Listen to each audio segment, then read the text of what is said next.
Evangelho de Jesus segundo escreveu Marcos, capítulo de número 8. Vamos estar fazendo a leitura a partir do versículo de número 22. Evangelho de Jesus Cristo segundo escreveu Marcos, capítulo de número 8, versículo do 22 até o 27.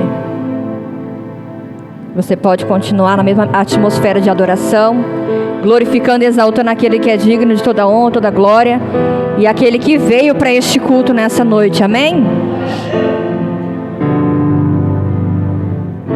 Vamos fazer a leitura? Diz assim a palavra do Senhor. E chegou a Betsaida, e trouxeram-lhe um cego, e rogaram-lhe que o tocasse. E tomando o cego pela mão, levou-o para fora da aldeia, e cuspindo-lhe nos olhos e impondo-lhe as mãos, perguntou-lhe se via alguma coisa. E levantando ele os olhos, disse: vejo homens, pois os vejo como árvores que andam. E depois disso tornou a pôr-lhe as mãos sobre os teus olhos. E fez então olhar para cima, e ele ficou restaurado. E então viu claramente. 26 diz assim: e mandou-o para a sua casa, dizendo: não entre na aldeia, diga a ninguém da aldeia. Amém? Será que você pode se assentar aplaudindo o Senhor?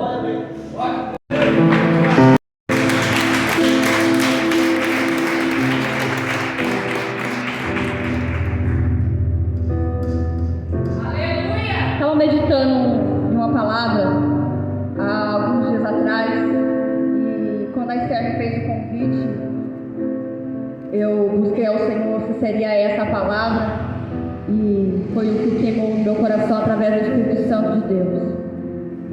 E confesso que eu só consegui concluir essa mensagem hoje, pois parecia um quebra-cabeça com peças soltas, e tentei por diversas vezes passar essa oportunidade, mas prove a Deus que eu viesse ser instrumento nessa noite para as nossas vidas.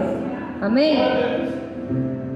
No texto a qual nós fizemos a leitura nessa noite, conta mais um dos milagres de Jesus. Só que se você voltar a alguns capítulos anteriores desse evangelho de Jesus segundo escreveu São Marcos, você vai notar que Jesus, nos evangelhos, principalmente, o evangelho ele é caracterizado pelos milagres de Jesus, pelas manifestações do poder de Jesus, por onde ele passava e onde ele chegava, algo diferente acontecia. Jesus, ele se compadecia de um enfermo, e então prontamente ele já começava a operar milagres e maravilhas.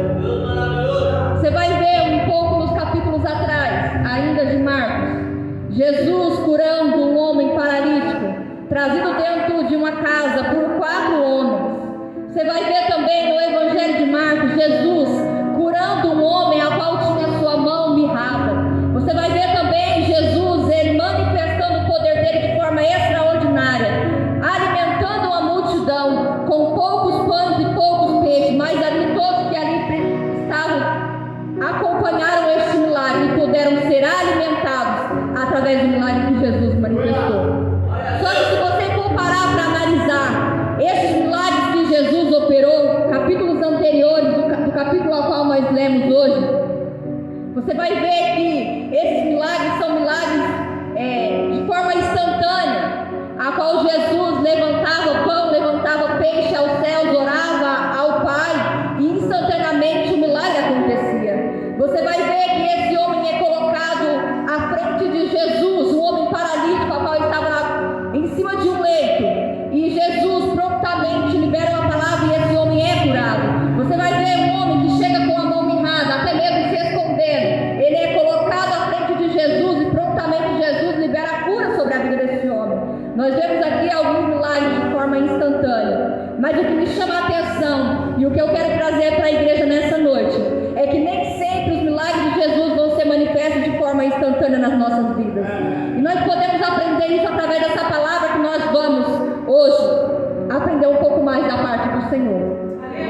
Nós vemos aqui um milagre, que Jesus, ele opera de uma forma progressiva. E hoje nós vamos entender o porquê que Jesus escolhe curar um homem cego, mas não escolhe operar de maneira instantânea e rápida, mas sim uma cura progressiva. E eu já quero liberar a primeira chave para mim e para a sua vida nessa noite de hoje. Eu quero te dizer que o mesmo Deus do imediato, ele também é o Deus que age de forma progressiva. O mesmo Deus que opera no imediato, ele também tem poder para operar de maneira progressiva na minha e na sua vida. O Deus do imediato está na casa, mas o Deus do processo também é o Deus que se faz presente nessa noite. Amém? Tudo que Jesus fazia, ele não fazia por acaso. Tudo que ele fazia, a maneira como ele andava, a maneira como ele agia, os milagres que ele operava, sempre eram pedagógicos, sempre tinham algo para ensinar, tanto para aqueles que estavam ao seu redor, tanto para a multidão, para os seus discípulos, e assim continua sendo também nos dias de hoje. Tudo que a Bíblia deixa relatado para mim e para a sua vida, assim como foi falado no início do culto, tudo é proveitoso, irmãos. Tudo é proveitoso, assim diz a palavra do Senhor. Nada se descarta. Tudo é para que nós possamos aprender da parte do Senhor. E através desse milagre, hoje nós vamos entender o porquê que Jesus não opera na minha e na sua vida, muitas vezes, de maneira imediata. Entenda que quando o Senhor decide curar esse homem, ele escolheu esse homem para que ele pudesse enfrentar um processo. Mas em meio a esse processo, o alvo de Jesus é um propósito. Entenda que no meio do seu processo há um propósito. No meio do processo, do meu e do seu milagre, há um propósito. E às vezes nós não conseguimos alcançar os milagres que temos buscado da parte do Senhor por não entender o propósito que o Senhor tem através deste processo. Mas hoje nós vamos entender a luz da palavra do Senhor. Hoje o meu e os seus olhos serão abertos através do entendimento da sua palavra, para que nós possamos suportar o processo e enxergar o nosso propósito. Amém? Aleluia, louvado seja o nome do Senhor. Diz a palavra do Senhor logo no começo da história, que Jesus ele chega a um lugar por nome de Betsaida. E logo, algumas pessoas traz a presença de Jesus um homem cego. E as pessoas, elas somente colocam esse cego perante Jesus, e eles vão fazer algo que é característico, e você vai entender o porquê no decorrer da mensagem, que eles começam a rogar a Jesus que viesse tocar este homem. Até aí tudo bem, porque assim como muitos milagres, pessoas eram trazidas até Jesus, pessoas clamavam por Jesus, ele tocava e o milagre acontecia. Mas como eu já disse no início da mensagem, esse é um milagre diferente. Esse é um milagre especial. É um milagre progressivo. Nós precisamos estar atentos para entender o que o Espírito Santo quer nos dizer através do processo do milagre da cura deste homem. Amém? Essas pessoas chegam até Jesus, traz este homem cego e começam ali a pedir para Jesus que viesse o tocar, somente o tocar. Mas é interessante que há um erro aí na história. Talvez você esteja pensando, é erro clamar por Jesus? É erro pedir um milagre a Jesus? Não. Até é bom que se traga, porque a palavra do Senhor ela vai dizer: vinde a mim. Então é necessário que nós levamos os nossos problemas. É necessário que você traga aquilo que te aflige à presença de Jesus. Mas a diferença está como você chega de frente com Jesus. A maneira que você se porta quando você traz o seu problema para Jesus. Essas pessoas então trazem o cego até Jesus, e eles começam a pedir que Jesus o toque. E muitas das vezes, eu quero abrir um parênteses aqui na história, nós agimos de maneira parecida com essas pessoas. Nós sabemos que Jesus ele tem o poder de operar milagres. Nós sabemos que Jesus ele tem o poder de mudar o contexto da nossa história. Nós sabemos que Jesus ele não precisa de cenário favorável para mudar todo o cenário. Só que nós chegamos até Jesus assim como essas pessoas chegaram, querendo ditar a maneira de Jesus operar o milagre. E aí está um grande erro. Porque às vezes nós entramos na presença de Jesus e fazemos isso de maneira inconsciente. E às vezes, talvez, na maioria das vezes eu creio que esse seja o maior problema pelo qual nós não recebemos a parte do Senhor. Quem aqui nunca pediu algo para o Senhor e quando se deu por conta, estava ditando a maneira como Deus deveria agir? Senhor, eu entro na sua presença. Eu preciso que o Senhor visite o meu filho. Eu preciso que o Senhor age na vida do meu esposo. Faz assim, Jesus. Pega ele desse jeito. Quando ele estiver aqui, o Senhor vai falar assim, assim, assim.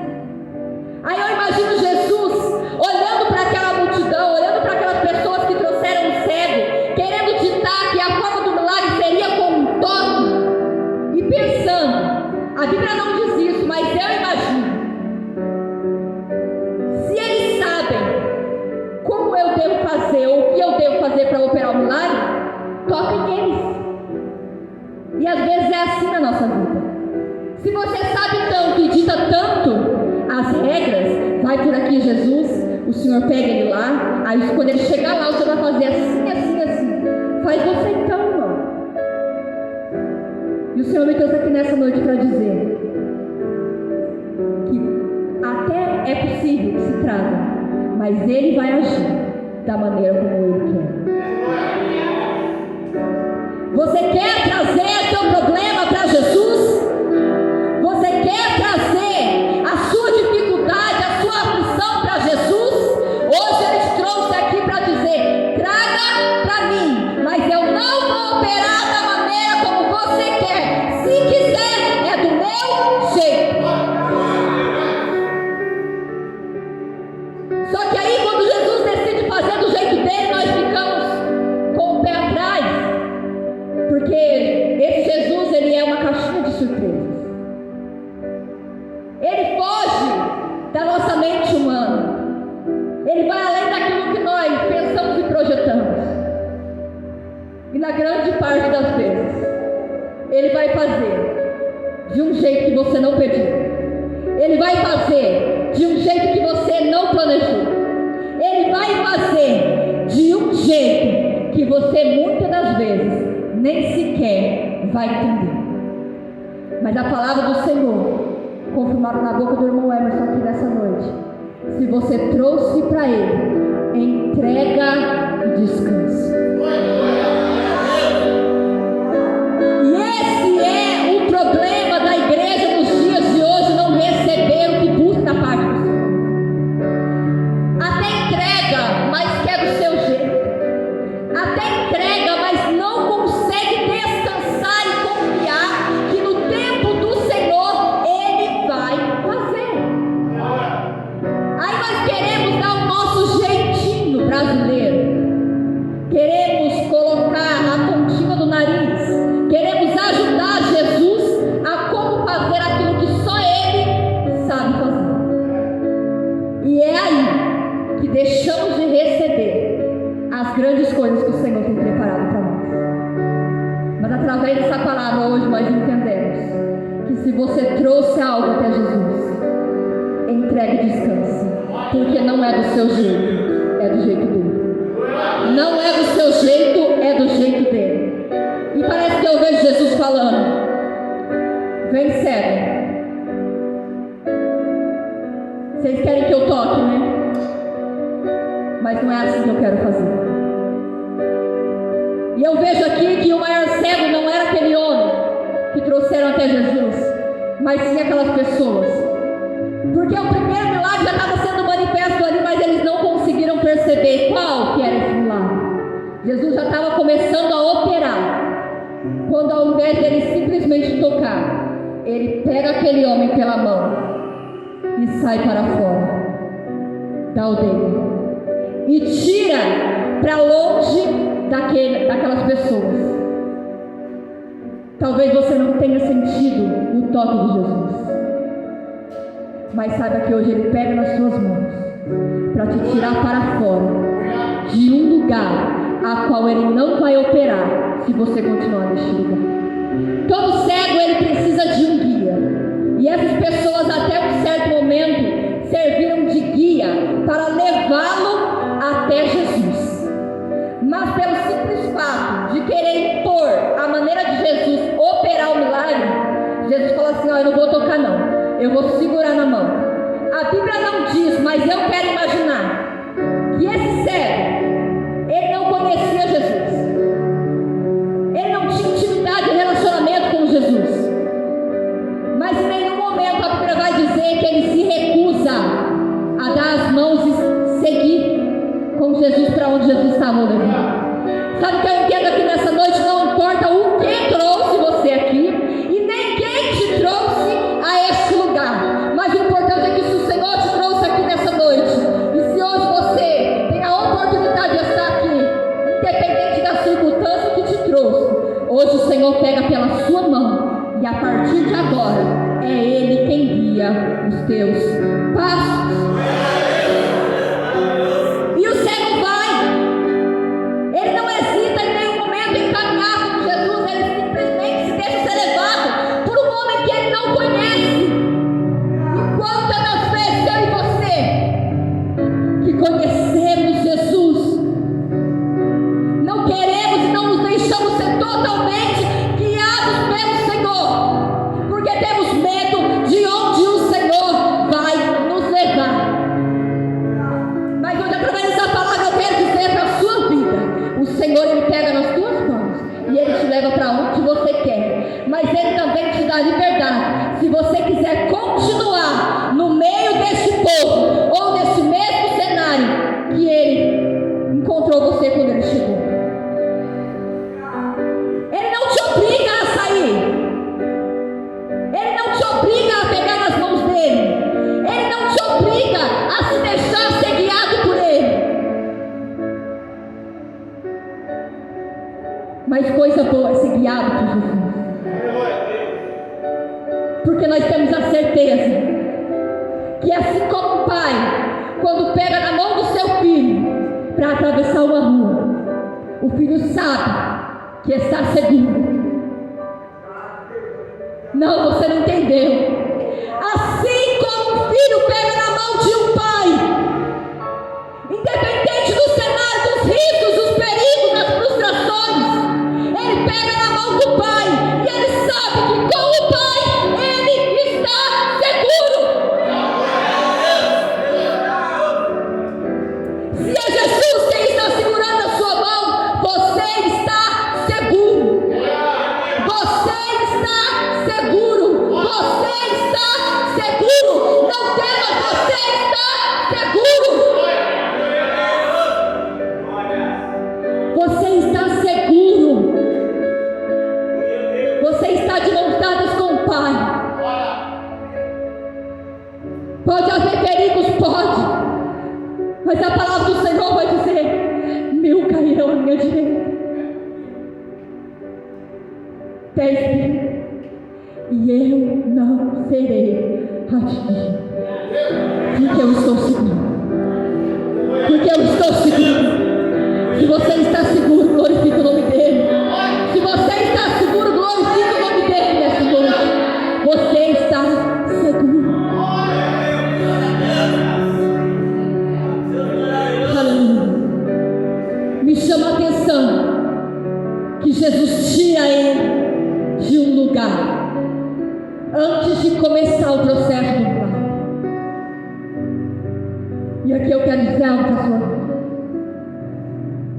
Talvez você não recebeu aquilo que você precisa, porque você ainda está em ambientes que estão barrando as bênçãos do Senhor sobre a sua vida.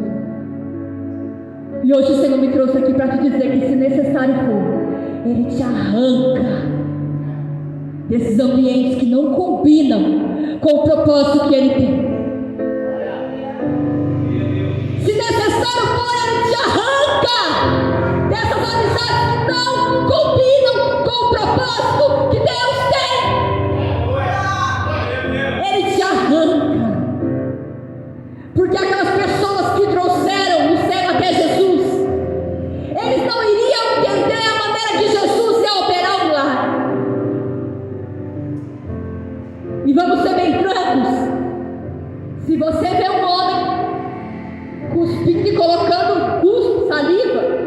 olhos de alguém, nem eu e nem você acreditaríamos.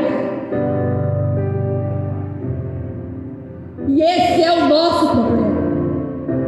Nós queremos estar em ambientes, queremos estar aliançados com pessoas que não entendem o propósito e o chamado que Deus tem na minha e na sua vida, que não entendem a maneira que Ele tem de trabalhar na minha e na sua vida. Pessoas que se incomodam com a maneira até de eu e você adorar, pessoas que ficam incomodadas como você oferta. Quantas vezes você vem na casa do Senhor? Mas hoje, se necessário for, os seus olhos serão abertos e você será arrancado desses lugares de pessoas que não combinam com o seu propósito. Você será arrancado desses ambientes de pessoas que não compactuam com a sua fé. E às vezes nós queremos questionar o Senhor porque perdemos a amizade, porque perdemos os convites. Querido, o Evangelho, como já foi dito aqui, não é mar de rosas, não é água com açúcar. O Evangelho do Senhor é muito mais perder do que ganhar. E se você escolheu servir ao Senhor, eu tenho uma notícia para te dar. Se você já escolheu Ele, a partir de hoje você não tem mais escolha. Se você verdadeiramente escolheu Ele, você não tem mais escolha. Aleluia. Aleluia, louvado seja o nome do Senhor. Jesus tira ele daquele ambiente. Porque sabe que aquelas pessoas não iriam entender o que ele ia fazer. Se a palavra do Senhor que ele vai colocar saliva, vai cuspir nos olhos do Senhor. E aí, ele vai perguntar para ele se ele vê alguma coisa. Mas ele vai dizer: eu vejo homens como árvores. Jesus prontamente, eu vou parafrasear o texto para você entender, trazendo para os dias de hoje. Tem alguma coisa de errado. Tem alguma coisa de errado aí. Está entendendo que todo o processo ele é didático? Ele tem muitas coisas para nos ensinar. E às vezes nós não recebemos porque nós queremos pular etapas. Esse homem, sem conhecer Jesus, ele pegou na mão de Jesus, foi guiado por Jesus, recebeu saliva nos seus olhos, começou a ter ali um diálogo com Jesus, coisas que às vezes o crente que entra e sai da igreja não consegue nem ter particular com o Pai, não tem coragem nem de pegar na mão dele e deixar ele guiar para onde ele quer, conforme ele quer. Aleluia. Isso é processo. Mas ele viveu cada etapa. E no final de tudo isso você vai entender qual que era o propósito. Há um propósito maior no milagre. O Evangelho não é feito só de milagres. Os milagres, eles são sinais, eles são evidências do poder de Deus em nós. Mas o propósito do Evangelho nunca foi milagre.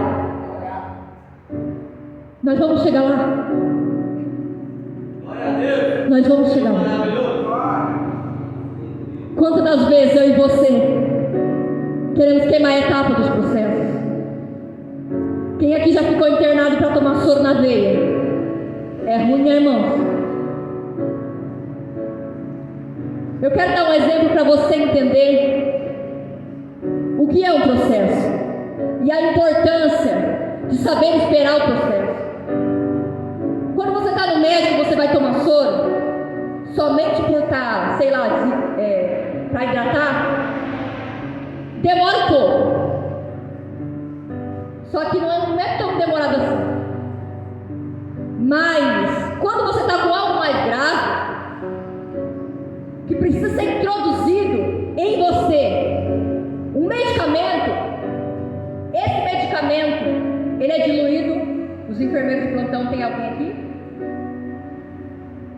Ele é diluído no soro. Quem aqui tem paciência de esperar, irmão, aquela gotinha caindo? Tum, tum, tum. Aquilo ali é infindável. Parece que não tem fim. Quem aqui já esperou a enfermeira sair da sala e aumentou para cair mais rápido? Eu não sei se você já sentiu isso, mas eu já fiz isso. E eu comecei a sentir a minha veia queimar. Tudo há um propósito. Tudo há um propósito. O medicamento, quando ele é colocado junto com o soro, ele tem a dose correta que você precisa para ser curado. Só que não basta uma dose certa para ser curado. Tem que receber o medicamento da maneira correta. E a maneira é progressiva. É devagar. E às vezes nós queremos acelerar o processo, mas algo começa a dar sinais, algo começa a doer. E hoje o Senhor te trouxe aqui nessa noite para te dizer: aguenta o processo. É devagar, mas vai trazer cura. Se você acelerar o processo, o risco desse medicamento junto com o soro queimar suas veias é muito grande. Aí quando o soro chega no finalzinho, que parece que acabou, o maior desejo é vir a enfermeira e arrancar o acesso. É ou não é, Gustavo?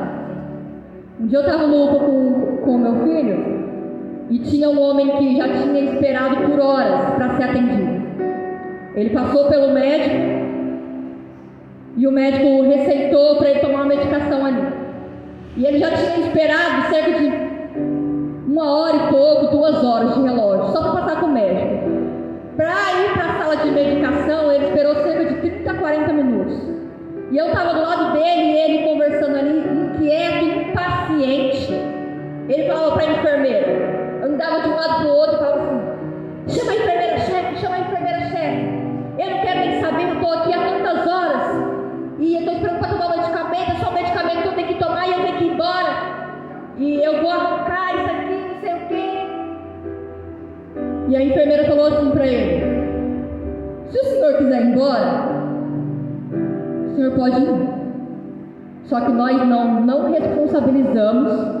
E se o senhor ficar ruim de novo, querer voltar, você vai ter que passar lá na recepção, passar pelo médico, vir de novo e aguardar a medicação. Ele não suportou esperar o processo. E ele saiu como? Curado ou doente? Doente. E o porquê que muitas vezes nos dias de hoje as pessoas entram e saem doentes? Porque não entendem, não esperam o processo. Ao invés de orar ao Senhor pedindo para entender o processo, ou pedindo que o Senhor dê a eles temperança, mansidão, domínio, paciência, para esperar e suportar o tempo do processo, para então ser curado e chegar no propósito. Não. A nossa oração muitas vezes: Senhor, acelera esse processo. Eu não aguento mais, o tempo de espera está me deixando. E hoje, através dessa palavra, o Senhor está nos dizendo: entrega, suporta, descansa e espera. Porque se eu aumentar o nível do seu processo, você não vai suportar. Quem é que dá o diagnóstico? Quem é que receita? É o médico ou é o paciente? E por que às vezes eu e você queremos fazer o contrário? Nós queremos ditar aquilo que nós precisamos e como nós precisamos ainda, para ser curado, para ser tratado. Agora eu vou liberar qual que é a chave do propósito. O propósito principal de todo o processo que o Senhor permite na minha e na sua vida não é operar um milagre. Nunca foi operar um milagre, mas é arrependimento. E aqui eu começo a ministrar essa noite. O Senhor falava comigo: fala sobre arrependimento. E aí eu brinquei com o Emerson: você vai falar sobre João Batista, já deixa o caminho preparado para mim. João Batista, ele preparou o caminho para o Messias. E a pregação dele era: arrependei-vos. Jesus, no seu ministério terreno, ele operou milagres, mas a pregação dele era: arrependei-vos.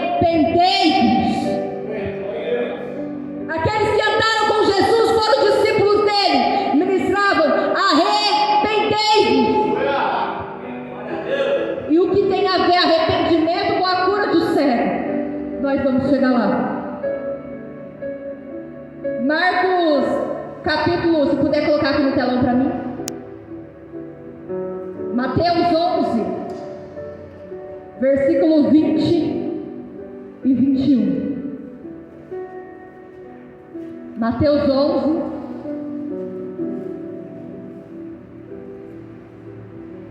então Jesus começou a repreender as cidades, nas quais ele tinha feito muitos milagres, pelo fato de não terem se arrependido.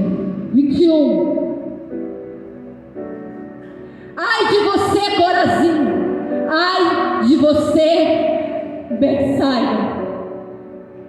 Porque se Tiro e Sidom, se tivessem operado os milagres que foram feitos em vocês, há muito que elas teriam se arrependido, com pano de saco e cinza.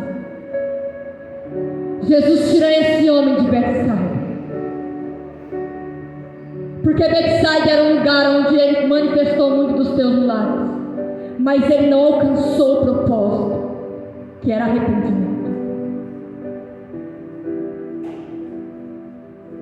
O propósito nunca foi só sobre milagre, mas sim sobre arrependimento. E agora que ele vai dizer: ai de ti, Betsaida.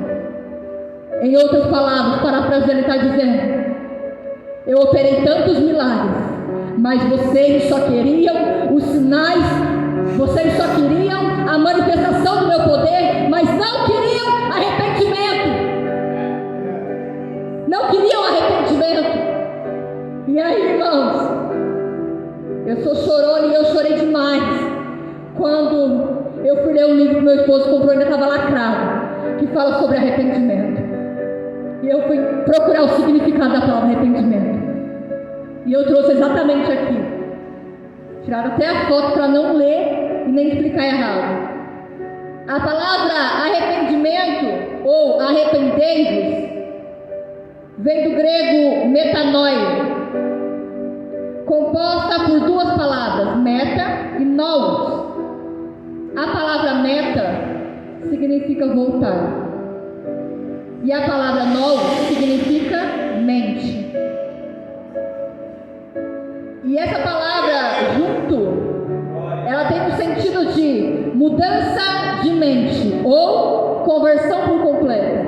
A palavra metanoia reflete a uma virada, mudança de direção, um novo rumo, um novo comportamento e uma visão completamente alterada. O verdadeiro arrependimento é uma escolha que se faz na mente. E o que isso tem a ver com essa palavra?